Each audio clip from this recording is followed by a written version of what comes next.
Sekarang marilah kita perhatikan bait dari bait 41, 42, dan 44 pupuh 3 dan danggula yang disampaikan oleh Ki Sasrawijaya. Bait ini dalam bahasa Indonesia tanpa mengurangi makna teks Jawanya. Itulah yang disebut Sang Hyang Widi olehnya. Dia berbuat baik dan mengabdi atas kehendaknya. Dihapuslah tekad lahiriahnya, tingkah laku dan pendapat yang dilahirkan tiada berbeda, berketetapan hati, tuk berkiblat dan setia teguh dalam pendiriannya. Segala kotoran yang melekat dibersihkannya, sampai ajal tak akan menyembah budi dan cipta. Dirinya bersifat Muhammad yang mulia, sifat Rasul yang sejatinya. Sifat Muhammad yang kudus dan mulia, tiada yang dijadikan pimpinan dalam hidup ini, kecuali budi yang dipimpin Zat Wajibul Maulana.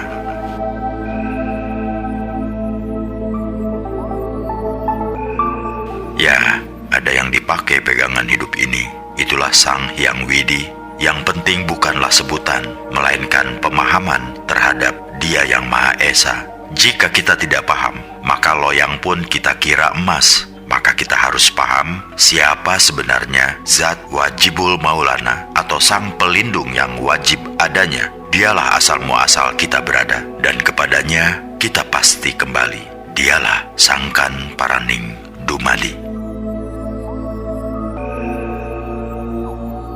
Jika mengetahui bahwa ada yang menjadi asal-usul kita dan yang menjadi tujuan kita, kita harus mengabdi kepadanya semata. Ini berarti berbuat baik bukan disebabkan desakan dari luar diri kita. Berbuat kebajikan bukan karena ada pamrih atau kepentingan diri kita atau kelompok kita. Kita harus bisa berbuat baik karena mengikuti irodatnya. Ya, kita berbuat baik atas kehendaknya.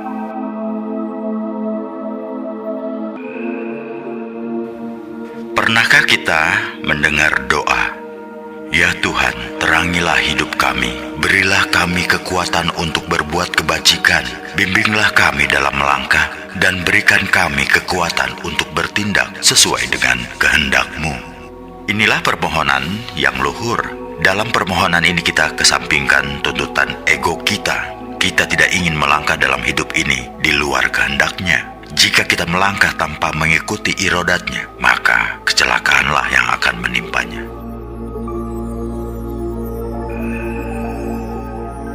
Nah, dalam bait itu, doa semacam itu disebut doa tanpa tekad lahiriah. Dengan kata lain, dihapuslah tekad lahiriah ini. Kepentingan yang kasat mata, baik yang berasal dari kepentingan pribadi maupun golongan, kita hapus. Bila ini kita lakukan, maka kita akan bisa berbuat adil, yang dengan sendirinya kita berbuat ihsan.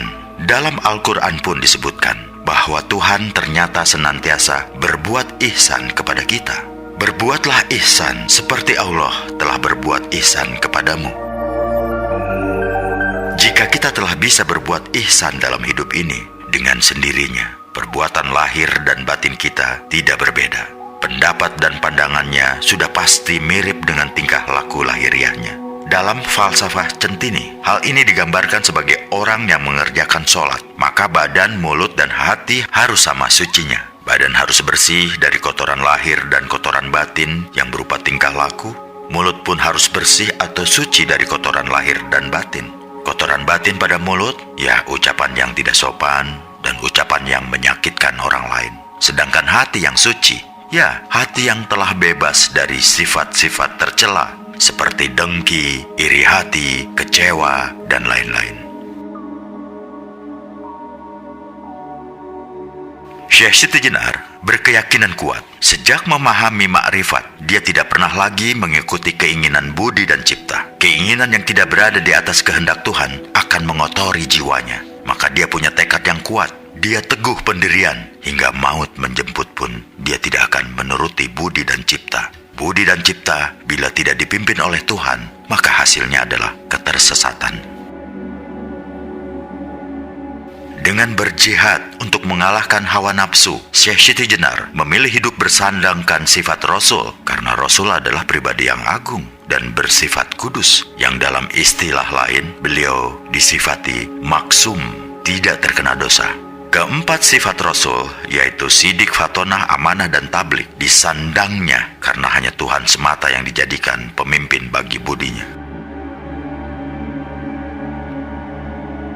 Mengenai pandangan sifat Rasul ini, Muhammad Iqbal mengungkapkan pandangan Halaj dalam dialog imajinasinya. Arti memandang yakni mengenakan hukum Rasul akhir zaman pada diri kita sendiri. Hiduplah di dunia sebagai Rasul bagi insan dan jin itu, sehingga seperti dia kau pun akan diterima oleh insan dan jin pula. Pandanglah dirimu sendiri sebagaimana engkau memandang dia. Sunnahnya adalah rahasia dari segala rahasianya.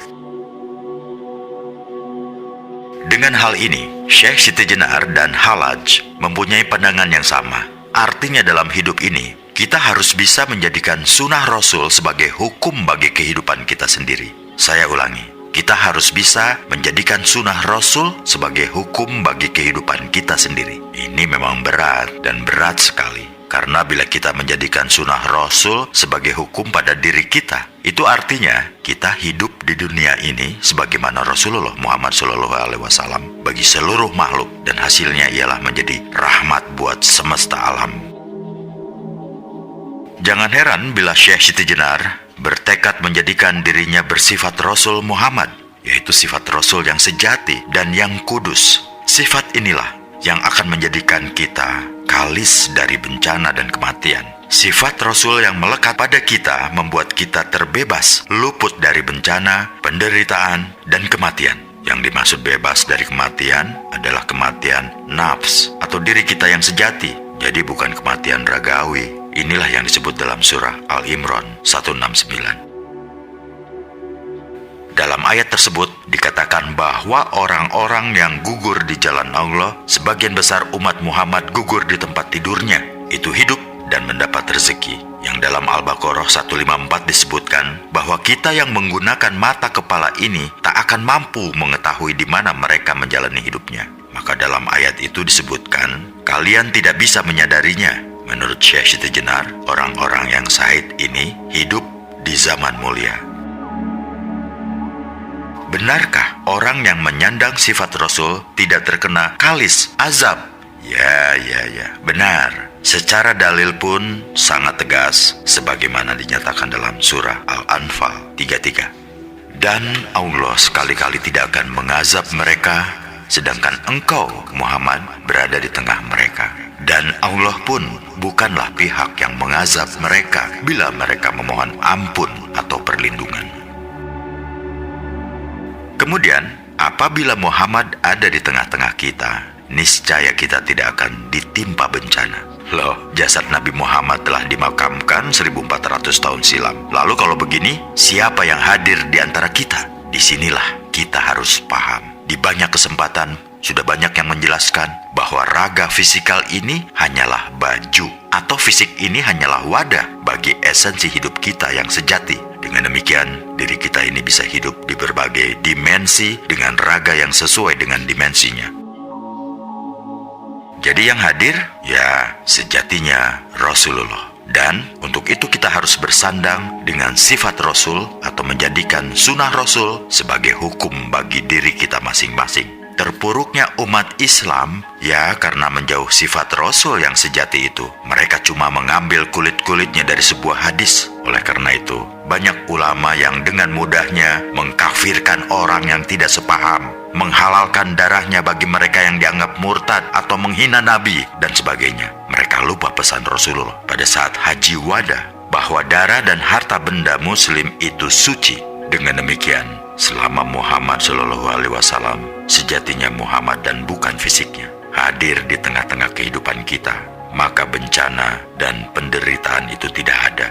Bagaimana caranya menghadirkan Rasulullah tersebut? Ya, pertama secara lahiriah, kita mengucapkan sholawat kepada Nabi sebagaimana yang diperintahkan di dalam Al-Quran. Yang kedua, tentunya kita tidak berhenti sampai di situ, dan kita lanjutkan untuk menjadikan sunnah Rasul atau sifat Rasul sebagai hukum bagi diri kita sendiri. Inilah cara untuk menempuh keabadian hidup. Oleh karena kalis dari kematian, maka tidak ada satu babat atau tulisan sejarah pun yang menyatakan Syekh Siti Jenar mati karena dihukum mati. Dia menempuh kematian melalui jalan kematian yang dikuasainya, sehingga ada babat yang menyebutkan bahwa Syekh Siti Jenar telah memilih jalan kematiannya sebelum sampai di Istana Raja Demak. Babat-babat lainnya menyebutkan bahwa Syekh Siti Jenar menempuh jalan moksa, baik meninggalkan jasadnya lalu dia menyampaikan pesan dengan suara tanpa jasad, atau moksa beserta jasadnya sebagaimana yang dikisahkan oleh Sri Sunan Pakubuwana VI. Untuk membangun Indonesia menuju masa depan yang jaya, kita perlu mengikuti pola pikir Syekh Siti Jenar yang demokrasi dan menciptakan tatanan sosial yang manunggal, sehingga tidak ada lagi jarak antara pemerintah dan rakyatnya.